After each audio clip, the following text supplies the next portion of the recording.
So we're going to start at Mem Hey Amud Aleph, but before that, we have a couple of unfinished items that we have to complete from last week. So one of the items was someone raised a question. I'm trying to remember if it was Michael or whoever raised the question about ribis with relation to a shomer. Because remember, we raised the possibility that if someone was a shomer and the item was lost or stolen, whatever, and he has to repay it, and it is a item, not money, an item, then the question becomes if you return it and it's maybe it's saw basaw. In other words, we have to worry about the fact that maybe it increased in price, and then what does that do as far as Marasayan, or what does it do as far as actual ribis? So those are the questions that we sort of discussed. So I went back to Hilchos Ribis and went through the Yeridea, and the fact remains that ribis only applies in its pure form. Ribis only applies by a halva, when there's actually a loan involved, not when there is transference of a mashkin, of a pikadon, or whether you're just holding something for someone, or a shmira. So it doesn't apply. The Rabbanan, and again, ribis d'oraisa is a very specific category, and it's the Rabbanan who really, and we'll see in a minute, because I'm going to read from the halacha. So it's the Rabbanan who sort of enlarged the picture, but not so much so that, for instance, where you have a shomer in this particular case, there is no ribis. Okay, so I want to put that to rest. That in that particular case, even if he's giving something back which has substantial more value, there is no ribis involved. Okay, so that's important. Now, Rabbi, just to clarify, so if I'm watching something and I give the same thing back, we were talking about a cup of rice last week, and I'm a shomer, regardless of what kind of shomer I am, I can give the same amount of rice back regardless of what's happened to the price. No. But if you were watching my cup of rice to make sure no animals get into it, that's a shomer. If I give you a cup of rice because you say, "Oh, I'm short on rice for this recipe. Can I borrow a cup of rice?" That's a loan, and then the ribis would apply. Yeah. No, right. That's for sure. But we're talking about as okay. I'm glad Menashe made the distinction. So right. If it's only if I'm watching it, but if it's a borrow, it's in effect a loan, right. So, and ribis does apply.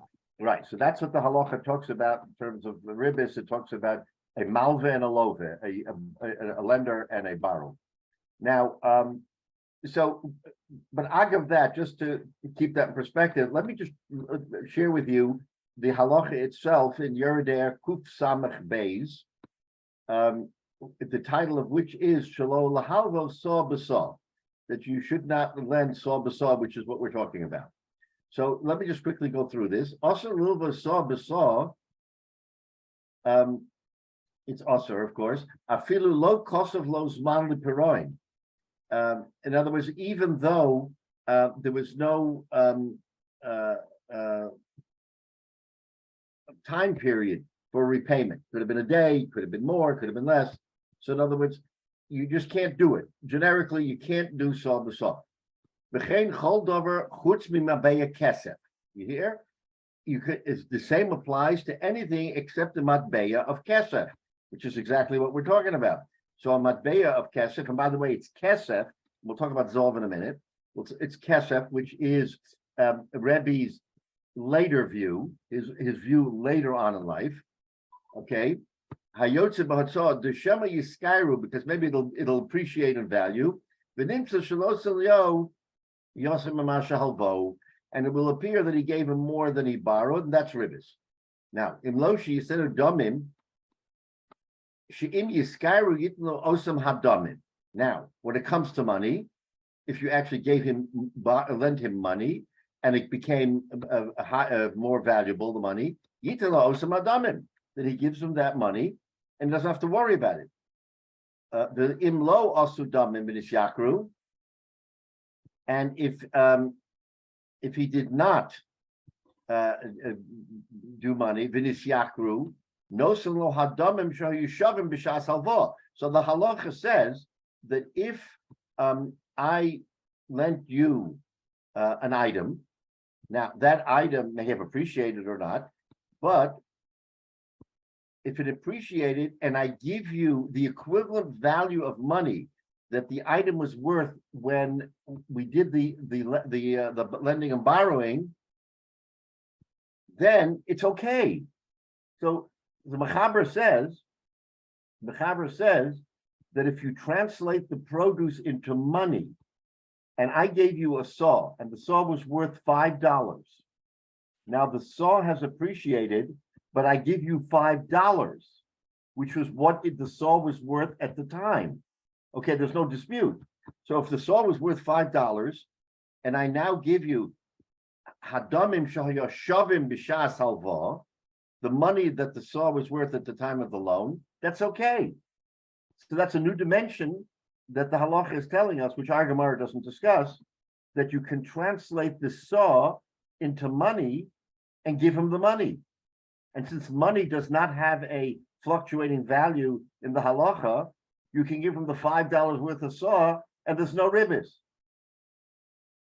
So Right? does that mean, Rabbi, that if I'm watching an article, let's say I'm watching a 1958 vintage Cadillac, and and something happens to that, and I have to replace it, I can give him, or it's gone up in value, I can give him the money of the value that was at the time. Right, and right. But you're again talking about shmira, for which the halacha doesn't cover. So we're not, in other words, shmira. But it's all shmira. So shmira does not, the value is the value at the time. Right, does not fall into the ribbis issue. What you're talking about is, what the halacha now tells us is that if I lent you that Cadillac and now you have to return it, and you're not able to return it for whatever reason, says the halacha here that the im lo asu damim v'lis yakru nosen lo hadamim shahayishavim b'shas halva. The im huzlu, and if it went down in value, says the halacha, nosen lo hasaw shehalvo, then he gives him the actual saw. So we haven't talked about the reverse. But if things go down in value, you can certainly give him the saw back, because the saw will be the same value as it was at the time, and there will be no chashash ribbis, because everybody knows that the price of rice decreased, not increased. So that's the halacha, but it's not totally relevant here because we're not talking about huzlu where it goes down, but that is the halacha. So the halacha gives us an interesting perspective. Now let me just give you one more sort of article here. Yesh mi shekasa. Go ahead, Rabbi, excuse me. Yeah. So when we talk, the ideal situation is to give back whatever you borrowed or you watched.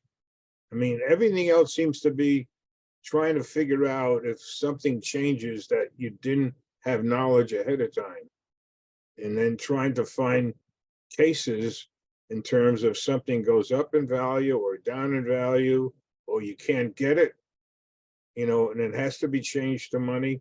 But the regular case should be you borrow something or you're asked to watch something, that's the thing that should be returned. Right? I mean, is there a hierarchy that the best answer is when you have either of these two transactions is you go back and return what was borrowed or asked to be watched?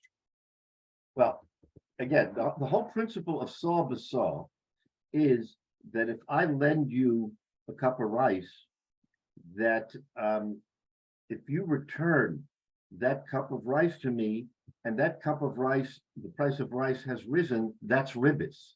So giving back the same item, at least in our discussion, I'm going to read you the halacha here and what the Torah said. The Torah does. What the Torah says.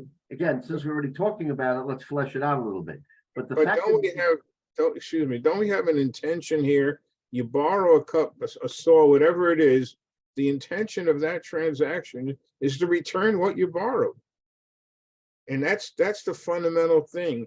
If you're asked to watch something, the owner who asked you to watch expects that thing back. Yeah, well, let's not confuse Not, watching with the borrowing. Watching is not really. right, watching if we're has talking no about the real borrowing. relevance.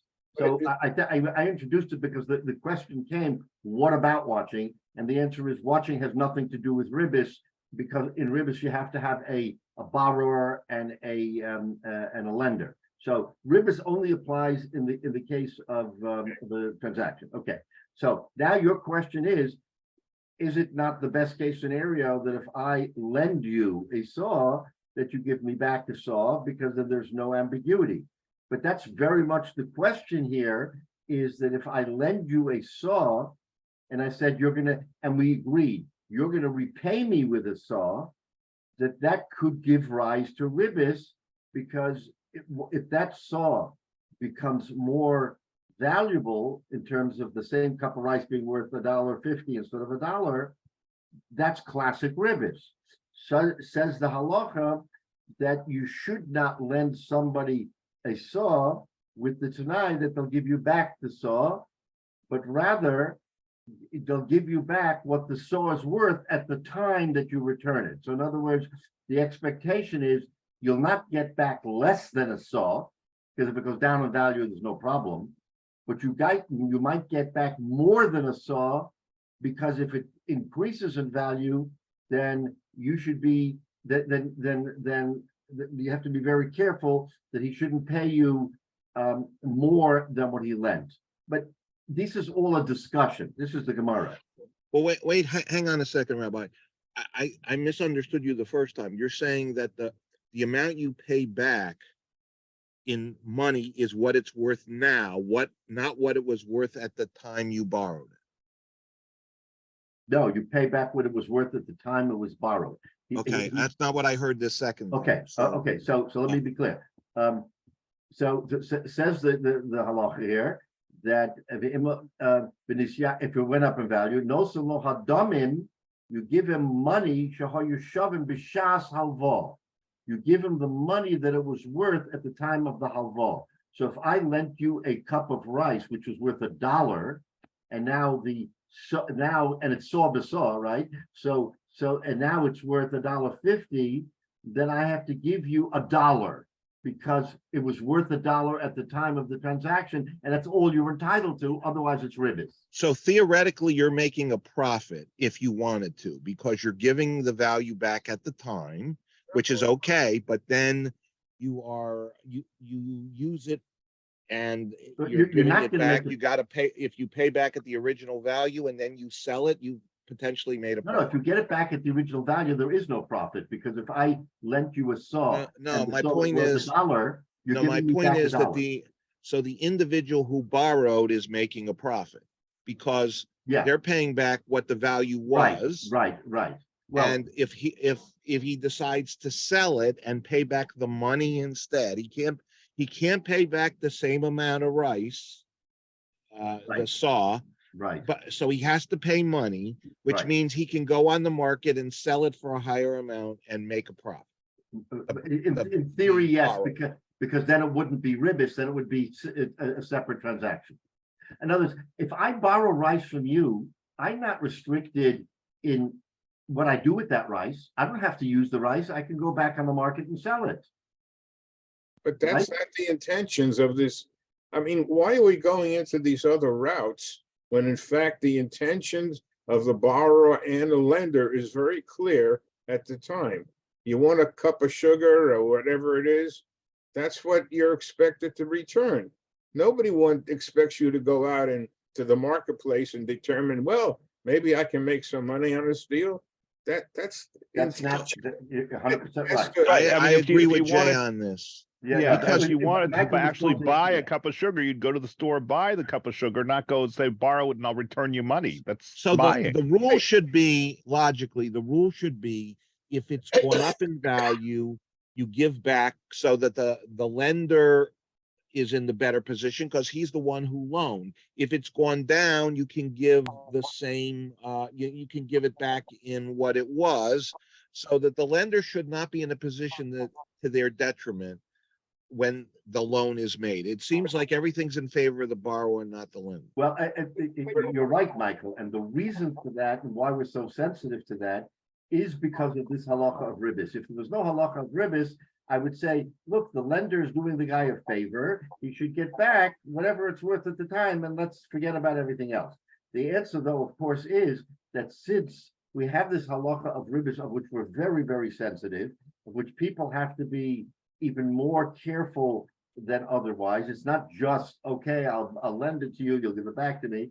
Because of ribis, we have to be very watchful that the lender doesn't make a profit, that the lender doesn't make more, even incidentally, accidentally and incidentally, that he doesn't make more than the value of the original chayfetz. Now, But there's not really any ribis here unless he would have to go to the marketplace and sell it. That's not part of this transaction. Just because you lend something, I lend my neighbor a rake. I don't expect to get the money to go back to Home Depot and buy another. I said, I want the rake back. If Right. you broke it, you go buy one yourself. It's your problem. You bring back a rake. right. The adage is no good deed goes unpunished. when we That's the start to adage. Right. So let me clarify. Yeah, no, you're right. You're absolutely right. When you add this extra loop that Right. can go around through other transactions, that's not what the intention, that's Yeah, not what the whole thing's about. You're This absolutely shouldn't come correct. in. So Ribis shouldn't come in unless the person who's lending says, look, if you break this, I know you're gonna have to go to the Home Depot and buy another one. I don't consider that ribis. You're just replacing my rake. yeah. So in theory, again, in the Gemara, which is not la halacha, we're talking about what appearances are, what it looks like, how you have to be careful, and as a practical matter. You're raising a very important question. So let's take a look, because again, I want to finish the halacha, so we walk away here understanding, since we already raised it, what is halacha l'maisa? What is halacha l'maisa on ribis in this kind of situation? So let me just read to you the rest of the halacha and then the Torah Zav, and then we'll sort of wrap it up, because it's a fascinating discussion. It's ancillary to our Gemara, but since we raised ribis, let's just talk a minute about ribis. So, all right. So you have a very good question, Jay. I mean, what's, just give him back the rake and let's not worry about it. What's this business of solve the solve? Okay. So the halacha goes on, and so the mechaber goes on and brings it from the Bach. Yesh mi shekasu the bizman hazeh halacha l'maisa, right? Matbeya shel. So first of all, matbeya shel zov dinu kekesef. Let's get right to the chase. That we had this discussion for the last few weeks. What's the halacha on matbeya shel zov? He tells us right away. Matbeya shel zov dinu kekesef. Gold and silver are the same halachically, right? Belov and zov bezov, and you're allowed to borrow or lend zov bezov, which of course our Gemara that we're in the middle of has some problem with. We are noeg to be makil. Because there is on who to rely. So the halacha brings down that in these matters we're a makil, right? Now, Misha Omer de Muta Lilvos Kika Lechem Bekika Lechem Kematbeya Shal Kesef. There are those who say al pi halacha that you are allowed to borrow a loaf of bread for a loaf of bread. That's saw b'saw, just like money. The ma'ache, the davar muatu, because it's a small matter. It's a small thing. It's a loaf of bread. It's a cup of rice. Lo kapte b'nei adam lahadadi b'zeh. People are not makbid. So now you see how the halacha works in real life. In real life, the halacha is telling us, you know something? Saw b'saw is not such a terrible thing. It's a small matter. People aren't makbid that when I lend you a saw of rice, that you'll give me back a saw of rice, regardless of the fluctuation of value. So to your point, Jay and Michael, halacha l'maisa, we don't worry about these things. It's a discussion. Ribis deraisa, ribis derabanan, what's called avak ribis, in other words, ancillary ribis. But al pi halacha, let's be clear, these are not matters that have great impact on your daily life when you're transacting with your friend. Now, let me just finish by reading from the Torah. The Torah It's sort of an honor system, kind of an honor system. We're not in a system that we're not worried. I'll lend it to you. You'll give it back to me. Yeah. We're not makbid. Okay. Now, says the tour, under the words also little b'saw, which is the halacha. Nira li, he says, the derech mekach in the course of commerce, mutter. It's permitted to lend saw b'saw. The hainu in mochalo saw. If someone sells someone else's saw, right? B'yishur lo b'zman kotzuv saw acheres. He says in mocher. So he's talking about buying and selling rather than lending. But if someone sells someone a saw, and in a short period of time, that person returns the saw, he returns it, tachteha, to have a kara of the socher, or the hefsid, it's very close to the time of the transaction and the fluctuation, which could lead to a loss or whatever. The oza filu b'halva'a, even if it was a halva, not a sale, ein kan iser, elo midrabanan. There's only this again, iser deraisa is what we're more concerned about. So he says, no, this is not ribis deraisa. It's only possibly ribis derabanan. So if it's derech mekach, in other words, buying and selling, since the halacha refers to lending, the halacha, like I said at the outset, is about lending. It's not about anything else. So therefore, when it comes to buying and selling, we say no worry at all. The hominat Torah mutar b'derech mekach apilu b'karav l'socher v'rachel lehefsid. Even if it was close to the time of the transaction, but the fluctuation hadn't yet happened, the Torah does not deal with mekach, with buying and selling. It only deals with halva. So buying and selling for sure is not an issur. And he says, because it's a small amount, even midrabanan, we're going to sort of waive the penalty, and we're going to say that there is no ribis. Afilu midrabanan. And Shaykh Lomer Mekach Tos can't say it was a mistaken. Mekach Tos means that the Bezdin nullifies the transaction as if it never happened. That happens in Allah. So he said we can't say Mekach Tos when it goes up in value. Okay, so you can't say it's a Mekach Tos. You have to say it actually happened. But since it's insignificant, we don't worry. Okay,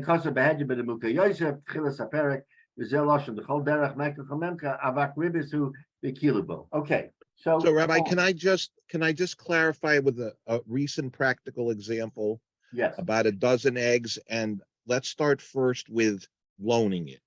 So if I understood you correctly, because let's say it jumped from $1.99 to $5 in 2 weeks' time, and then in another month it went back to $1.79. So if I borrow the eggs at $1.99 under this practical application, I could return the dozen eggs even if it's risen to $5. yes, I could also pay the person the original value if I use the eggs in lieu of buying another dozen eggs, which is not the current value, but it was the value at the time of right. The lending. Is that correct? That's correct. Okay.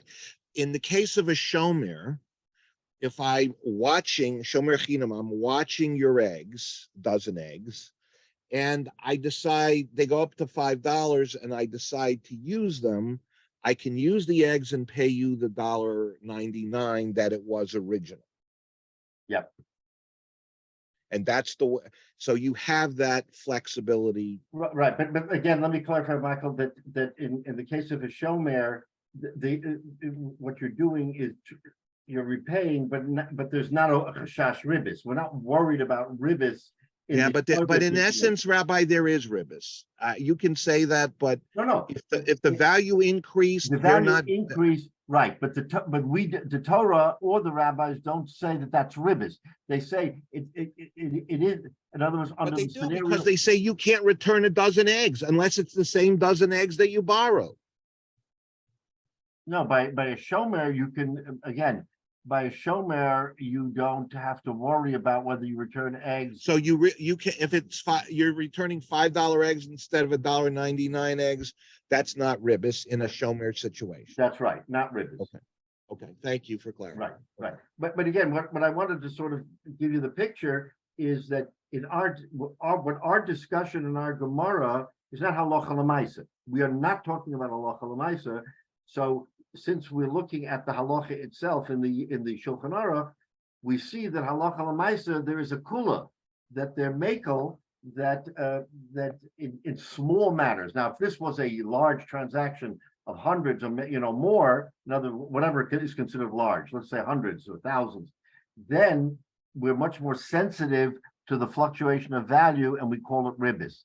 But no one is makbid, therefore the rabbis say, you know what? No one is makbid, no one is going to pay attention to it.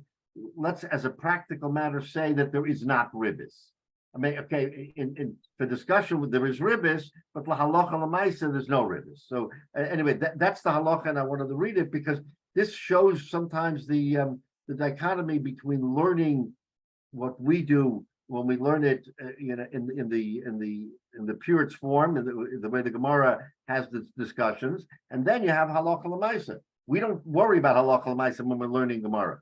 But now that we have extended it, we see ribbis, which is really an important halacha. It's not a minimal. It's not unimportant. It's an important halacha, and people, too many people are not careful with it. So the halacha tells us don't worry about it because on small amounts it's too, I guess, minute to worry about whether or not the fluctuation was such that it's worth more than when you got it. So saw b'saw, from a halacha standpoint, doesn't really have that concern that we're presenting in the Gemara when we say it's also to do saw b'saw. Okay, so that's what I want to say about this. But it is fascinating, and it arose because of the question that was asked Michael last week about shomer. So we have two things that we learned. One, that shmira shomer has nothing to do with ribbis. We learned that. And then secondly, we learned that halacha l'maisa, ribbis does not really have a major impact on sort of the day-to-day activities that we lend each other a cup of sugar, a dozen eggs, whatever. We're not too worried about ribbis. It's more in the larger scale mekach memker that if I lend you from a bank, right, Bank Leumi. I mean, they have to have heter, they have to have heterim, heter, they have to have all kind of documents in order to lend with interest. How does a bank? How does one Jew lend to another Jew with interest? So this is where the halacha really comes into play, and we have shtoros, we have documents that we attach to our loans, and we do this. I do this. I mean, people do it. Is that when you're involved in transactions, and you know there's another Jew involved, you have to be very, very careful. So the classic case where ribbis would in fact apply would be where you're exchanging large amounts of currency. When you have a bank loan from another Jew. Yeah, okay. From another Jew. Yeah, right. Okay. Right. And so so if you're in commerce and that's what winds up happening, very often you'll see that especially in the world of finance, where you have many Jewish brokers and lenders, and is that if you're a Torah Jew, that you're the one who comes up with the idea. Listen, I got to have a heter iska. I've got to have something that talks about ribbis and it not being ribbis. Other people may not care or don't even know. But so you have to, and again, it's become very commonplace in the market. I mean, lenders accommodate that, and again, there's no loss. It's just that you have to paper it the right way so that it doesn't become ribbis. So if you have a middleman in this transaction and he gets a fee for his services, can that be? How does that? If he's a Jew, then he has to also be careful. I mean, he's not getting ribbis by getting the fee, right? Because he's part of the transaction where there might be ribbis, he has to be mindful of it. And again, is it incumbent upon him to raise to the parties, by the way, you guys need to prepare a document here for Ribis. I don't know how often that happens in real life, but with the more and more from people who are involved in these transactions, I suspect that it does become at least a subject of discussion, because like Lifnei Iver, if I'm the broker and I don't fall into the Ribis problem, but I know there's a Ribis problem, then it's incumbent upon me to at least raise it to the parties and say, by the way, let's do the right thing here and let's paper it correctly. I'm not worried about Ribis for me. I'm getting a fee, but you're going to be paying Ribis, or you're going to be receiving Ribis. Let's do this the right way. And I think as you get more and more from people involved in these financial matters, that's when it becomes more critical, and it is flushed out. But no one's worrying about a cup of sugar. In other words, the halacha is now being practical and saying, with a cup of sugar, I'm not worried about Ribis, right? It has to be something that is more substantial. Okay. Thank you. Yeah, and it's a wonderful discussion and very practical for all of us. But it really doesn't have on that lower level the halacha, and that's really fascinating. When I looked at the halacha, I'm looking at it for one thing, for shmira, and I come out and you see what the halacha is. Again, you have to review it, and again, the footnote here in the halacha as pertains to our Gemara is that zov b'zov is the same as kesef b'kesef. In other words, the whole discussion that we have about Rebbe in his younger years, he said that that Zov was money, and then in later years he said Zov was produce. That's moot, because the halacha brings down that Zov b'Zov and Kesef b'Kesef are the same thing. Doesn't matter. So, Rabbi, is that the reason that Beis Shammai did not prevail on this argument? Because since gold and silver are both kesef, the fact that you transfer over twice is not an issue because they're both kesef? Is that the reasoning why the halacha goes to Beis Hillel? That's correct, because Shammai was more strict in his time, and the halacha, you see, is lenient. In fact, it says in the halacha itself that we're makel. They use the word kula. They use the word that we're makel because, again, the purpose of halacha is not to crimp your style, is to make life difficult. That wasn't why halacha. Halacha wanted to take what was practical, but also say, we have this halacha, let's figure out how to make it work so that, one of the things that people are reluctant to do, and I've come across this, is, you want people to lend other people money. If someone needs money, then they need a source, they want to pay. The problem for the lender is that the lender is put behind the 8 ball. Because he now has to be extremely careful in what he does. He can't go back and pressure the guy to pay him. So you're basically at the mercy of the borrower. So a guy will say, you know what, forget about it. I don't want to be a lender, right? That's what's going to happen, is that people say, I don't want to be a lender because I don't want to fall afoul of be a foul of the halacha. And so we have to be sensitive to that, because we want to encourage people who have the ability to be lenders to lend money.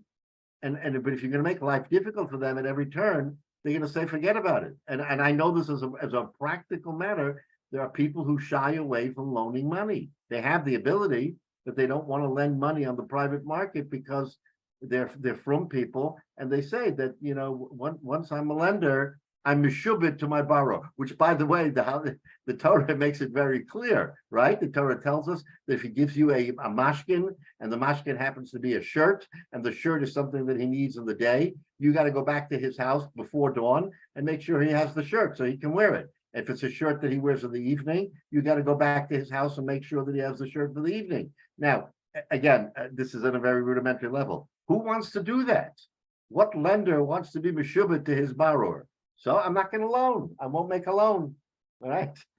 So what do? You go to a non-Jewish lender. This doesn't apply to non-Jews. So all of the transactions are with non-Jews, because then you don't have to worry about ribis. You don't have to worry about all these particular halachas. All right. So now we've exhausted that, and we have a clear, good picture of halacha l'maisa. So let's just go a little bit further, because we talked about this for a bit. And we're going to say that, so we're up to Mem Hey Amud Aleph, and we're going to start with Toshima. Toshima is about maybe a dozen or so lines from the top at the beginning of the line. And now we're going to see that the Gemara, now that we've established, remember, we wanted to know what Rabbi Yochanan held and Rabbi Lakish held, who held what, and we came to the conclusion that the Chad Omer b'Chad Omer is that this Chad Omer was Rosh Lakish, right? And the previous Manda Omer was Rabbi Yochanan. Okay. So now the Gemara is going to challenge this Amora, who takes the position that that under Beis Shammai, that you cannot sell Masa Sheni for a dinner, for a gold coin. Okay, we now know gold coins aren't a problem, but again, we're going back to the Gemara. Gold coins were a problem, right? Because gold coins was considered, according to Beis Shammai, gold coins is produce, not money. So again, we're in the ribis cycle, because if the value of the gold coin goes up, that means the produce goes up. So what do you do? How do you repay him? You can't repay him with the same thing. It becomes a problem. So now the Gemara wants to ask a kasha on Rosh Lakish. Okay, so let's take a look now at this Toshma.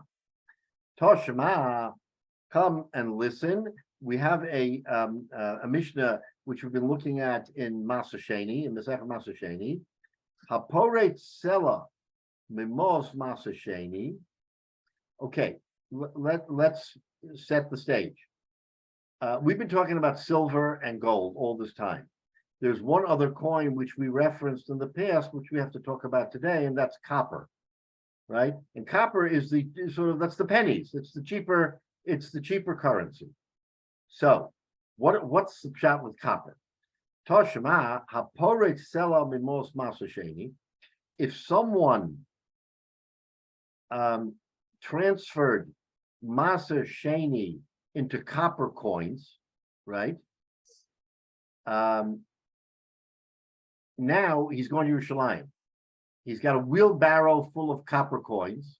He can't possibly bring him up to Yerushalayim. So he wants to transfer the copper coins into silver. And the relationship between copper and silver is a very large ratio. So you can trade hundreds of copper coins into silver. And by the way, we won't go into this, but there are different types of silver. There is Eretz Yisrael silver, there's Bavel silver. In other words, even in those times, silver had different values as to whether or not it was a dinar or a shekel, whether it was from Eretz Yisrael, or whether it was, and the Rishonim, I mean, Rashi references it, but it's really a whole monetary system that was in place at the time. So we're not going to worry about that. What we're going to talk about is haporet selam amos masa sheni. If someone has all of these copper coins that he got from Masa Sheni, and he wants to exchange them into silver, there's a machlokes Beis Shammai and Beis Hillel. What's the machlokes? Beis Shammai amrim b'kol hasela ma'os. Beis Shammai says you have to take the entire pot of copper and transfer it into silver. You can't do half of it, or a third, or a quarter. We'll see in a minute. The whole thing. Beis Hillel omrim b'shekel kesef b'shekel mos. No, you can keep a shekel worth of silver and a shekel worth of copper. In other words, the equivalent or some value in copper. So let's look at the Rashi. What is this discussion? So it says Rashi, the first of the narrow lines, okay, or second, haporet sela memos masasheni, mishiyeshlo mos nechoshes. He has copper money, shel masasheni, ubol apartim besela kesef, and he wants to exchange it for a sela of kesef, lahalos Yerushalayim mipnei masoya derech, because of the burden of the way. He doesn't want to carry all of sacks of copper. He transfers it. Very simple. Good. Okay. Beis Shammai omrim bakol selamos. In Borla Parton, if he comes to exchange them, Yifrit Kulam, he has to exchange all of them. Yitn Mos Bishvil Kolasela. So if he has 500 copper coins, he's got to take the entire 500 and get the equivalent of whatever the seller is, 3/4 of a seller, whatever the seller is, it's a whole bundle. Beis Hillel omrim lo yifrod. Now let's pay attention because Beis Hillel really puts his finger on the mark. And he says lo yifrod, you don't exchange the whole thing. Elachatzion, only a portion or a half. Shehaprutos yotzos Yerushalayim, because he needs the prutos, the copper money in Yerushalayim. Why? Sham, because when he comes there, yetzorach leprutos miyad, he right away needs prutos liknos tzorche suda. He has to buy food to eat. Now, what this Rashi is telling us is that at the time of when they went up to Oil Regel, or when they went up to take the Maser Sheni and bring it to Yerushalayim, the small money, the prutos, the choshes, was used for the small purchases. It's like someone going into a fruit store to buy an orange and he gives them $1,000 bill. That's not done. You give him a 10, a 5, whatever it is. So Beis Hillel is saying, as a practical matter, the fellow needs small money. He needs loose change to buy his meal, because no one is going to exchange him a meal for silver dinner. That's not the way it worked. So says Beis Hillel, as a practical matter, he needs small money, liknos tzarche suda. B'mirotzu hakol etzel shulchani, and if he exchanges the whole thing by a money changer, lifrod yokiru haprutos, then the prutos become more expensive, more valuable than imsa Maser Sheni nifsa.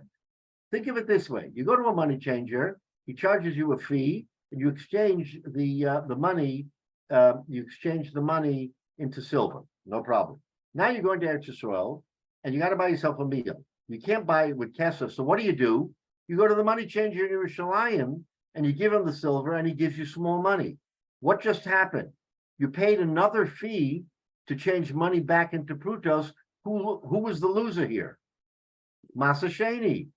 Maser Sheni lost money because the halacha is you're supposed to take the Maser Sheni and eat it in Yerushalayim. But if you have to take it and give part of it to the money changer, then you have basically cheapened the Maser Sheni because you lost money. You exchanged it one time in Bavel, and you changed it or somewhere else in Eretz Yisrael, not Yerushalayim, and you changed it another time in Yerushalayim. Therefore, Maser Sheni nifsad. The fikach yisu prutus imohem. Therefore, he takes prutus with him. Lahotzi b'mikdas the shechilo yifrad hakesef shebiyado ma'at ma'at. So instead of getting one wholesale exchange of prutos to silver, he keeps enough prutos in his pocket that he can spend it a little bit here, a little bit there. He buys a meal, he buys an orange, whatever he does. So this is a practical discussion now. So, Rabbi, is Beis Shammai's worry that in the Torah, all of Maser Sheni, all of it has to go up to Yerushalayim to be eaten. You can't cut back and say, I'm only going to take so much to go Correct. up to Yerushalayim to eat. You know why, Michael? I got to make it as whole as I possibly can. Okay, you know why? You know why? Because the halacha is Maser Sheni has to be eaten in Yerushalayim within 3 regalim for when you redeem. So you have basically a whole year. But people didn't go to Yerushalayim every couple of months. They may have gone once a year. So if I don't take all of it with me, then I will be over. I'll be over an avera, as it were, because Maser Sheni will not have been brought to Yerushalayim because I'm going to lose out. Therefore, I got to exchange the whole thing and bring it up at one time. Yes, but so that it relates back to their last argument about kesef and zahav.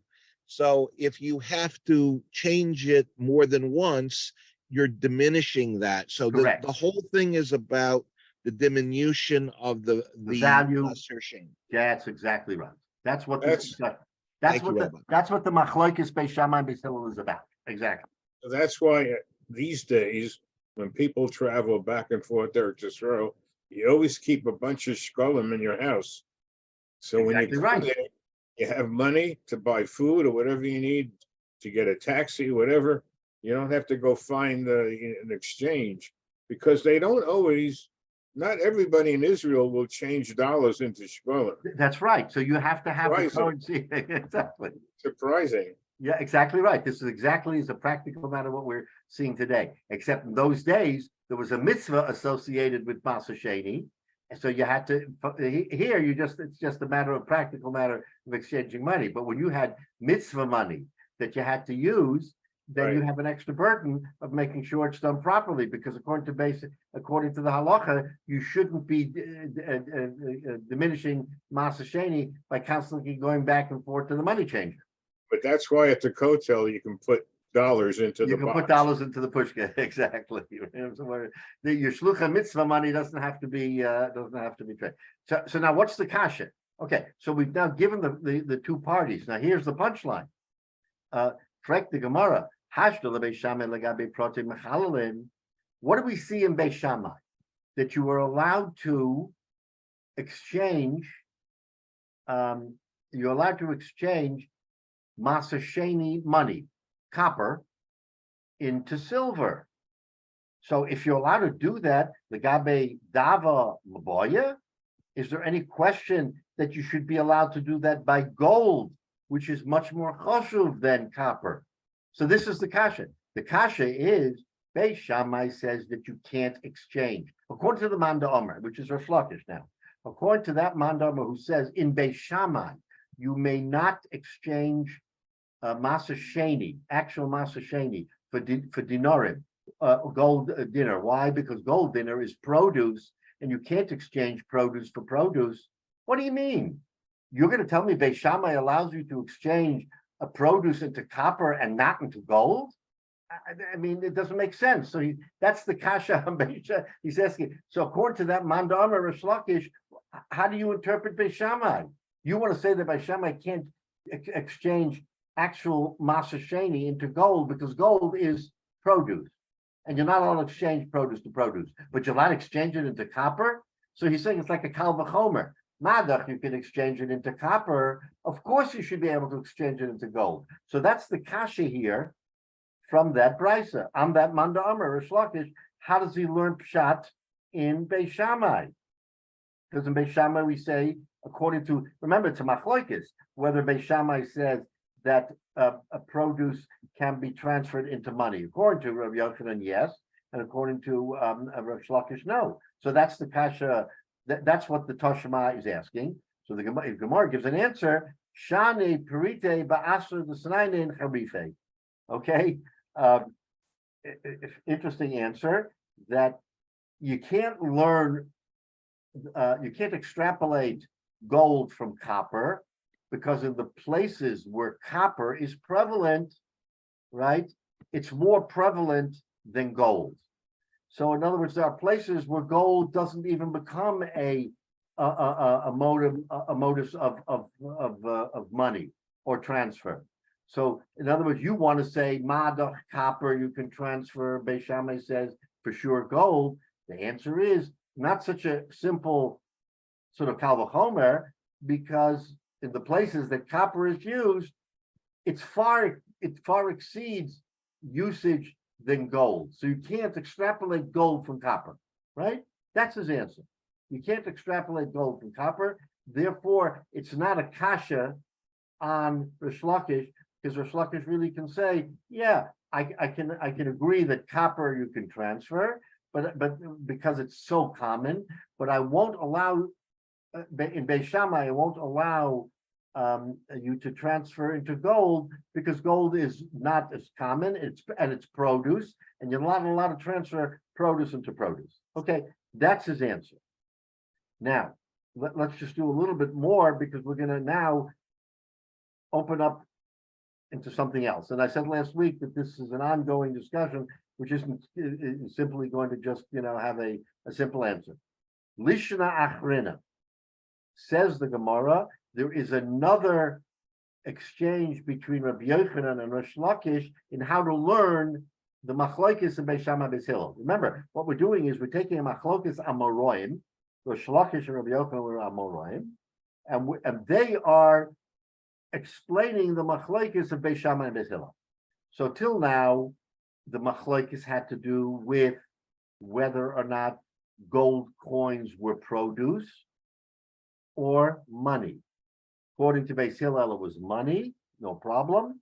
According to Beis Shammai, in Rosh Lakish, it was produce. Says the Gemara, no, you got it wrong. Or Lishna Achrina. There's another interpretation of the machlokes in between Rabbi Hyatt and Rosh Lakish.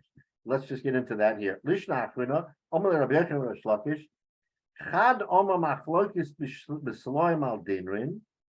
One of the two, we'll see again who, it says the machlokes is exchanging sloim al dinrin. The Beis Shammai, now here, the Beis Shammai Sovrei HaKesef, Kesef Rishon, or Kesef Sheni. Let's take a look at the pasuk in Devarim that talks about Masa Sheni. So this is the pasuk says as follows: V'nosato ba'kesef, you should take the produce and transfer it into money. V'tzarta hakesef b'yadecha, and then it's a funny expression, tie the money onto your hand. In other words, put it into your wallet or tie it into your hand. And take it to where Hashem tells you, which is Yerushalayim. So what do we have here? We have the Torah telling us that you may exchange into kesef, not zov, kesef. You may exchange it into kesef and bring it up. But we have the word kesef twice. It says v'nasata ba'kesef, v'tzarta ha'kesef. So here says the Gemara in the Lishna Achrina, that's the machlokes between Beis Shammai and Beis Hillel. The Beis Shammai Sovrei HaKesef, Kesef Rishon. You can only exchange produce one time into Kesef, after which that Kesef has to be brought to Yerushalayim, and you can't take that Kesef and exchange it into other Kesef. So the machlokes is not about whether gold is money or not. Everybody can say it's money. But according to Beis Shammai, you're not allowed to make two transfers to go to Yerushalayim. You're allowed to make one transfer and take your bushel full or your harvest of fruit, of Masa Sheni, transfer it into money, and go to Yerushalayim. But now, if I have 50 shekel and I want to transfer it into one dinner because I can make it lighter for myself, Beis Shammai says you can't do that because you already exchanged it one time into money. However, Beis Hillel Sovrei HaKesef, Kesef Riba. It says Kesef twice. Va'afilu Kesef Sheni. Even Kesef Sheni.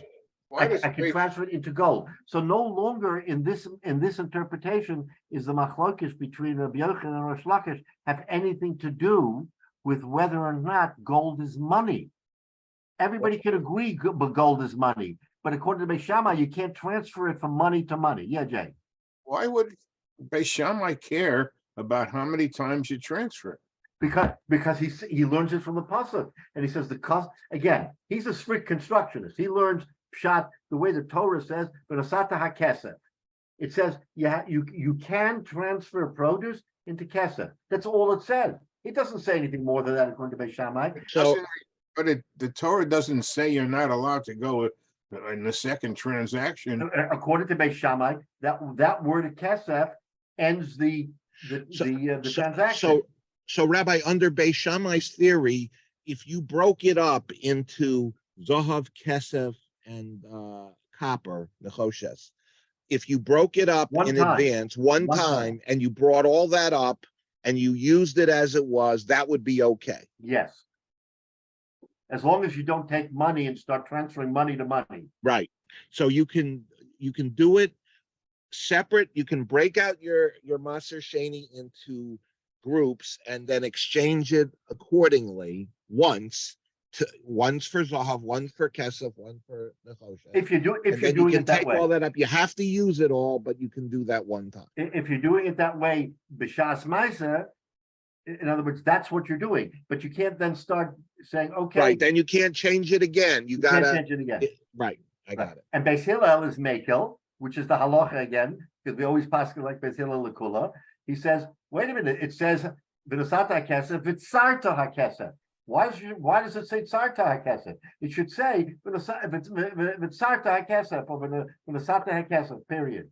So the fact that it says it a second time is l'riva, it's to include, l'rabos, to include that you are allowed to make multiple transfers. So now we have a whole new dimension in Beis Shammai and Beis Hillel. Has nothing to do with whether or not gold is money, So right? how does Beis Shammai learn those same words?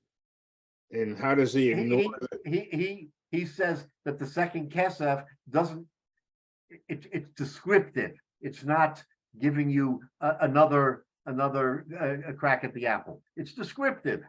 Right. So in other words, he doesn't worry about the extra word. That's all it says. The extra word gives you a thing. So let's just so we'll finish this part of it, because now with this interpretation of Lishna Achrina, again, it's going to open up more to us in the Gemara, because now we have another interpretation.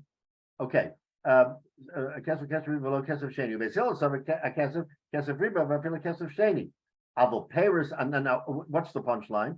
Avol Paris al dinren, but Peros into gold.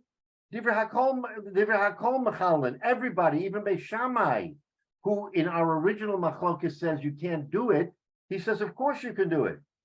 Why? The akate kesef rishon hu, because it's kesef rishon. So kesef rishon is what rules the day, not whether or not it's gold or silver, right? V'chad Omar, and the other Mandi Omar, af Paris al dinra nami machloikis. That even Paris, in other words, so the machloikis between Rish Lakish and Rabbi Yochanan is that one of them says kesef rishon and kesef sheni, and the other says Paris al dinra also is a machloikis between Beis Shammai and Beis Hillel, because he doesn't allow you to exchange it into dinrin, because you don't allow it to dinrin, because dinrin is not money. So the machlokes now has to do with whether or not you can exchange or not, according to one Manda Amar, and according to another Manda Amar, it remains a machlokes on whether or not you can exchange produce into gold, as to whether or not gold is money, right? Okay. So Michael and I want to go to the Beis Shammai yeshiva. We have a lot of questions. You rather have questions than answers.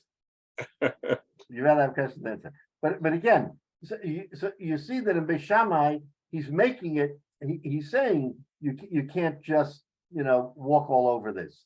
And Beis Hillel, even when we see the halacha, the way I read it from the halacha in the beginning of our discussion, you can see that the halacha favors simplicity.